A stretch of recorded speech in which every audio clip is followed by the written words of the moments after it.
3 hands from the great game of Pot Limit Omaha during my month of February. The first being a pretty junky starting hand with a double straddle on. On the button with not much raising, I make the call since my equity won't be denied pre-flop. We go 5 ways. Everybody's calling, nobody's raising. To an above average flop, top pair with the ace, got shot to the nuts with 6-7, and a second nut flush draw. Pot size bet, get GG, a familiar foe, to make the call. The flush comes in, and I bet pot again, as this villain is an action player that also likes calling. He doesn't though. He makes a strong pot, size raise to 1200. Pretty much the second nuts in PLO is no fun, but I do believe he can show up with worse flushes that want to charge some sets. River is the same story.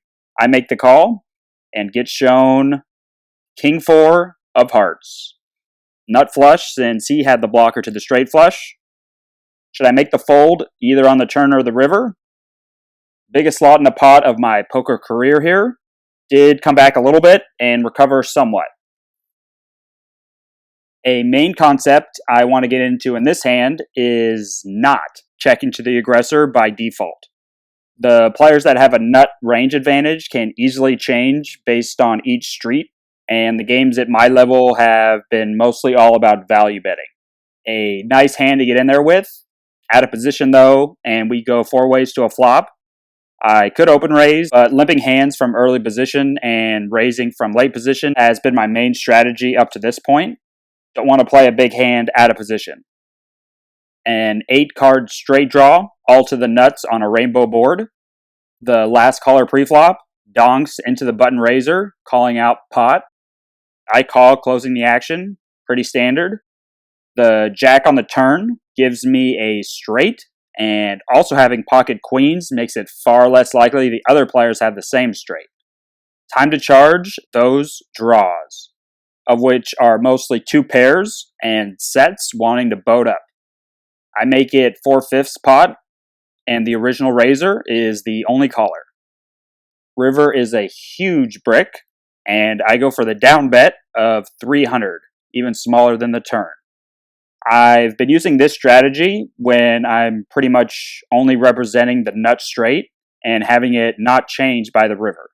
The in-position player will almost never have it, so I can size down with mostly value betting the Broadway straights with a few picked up flush draws that I bet on the turn.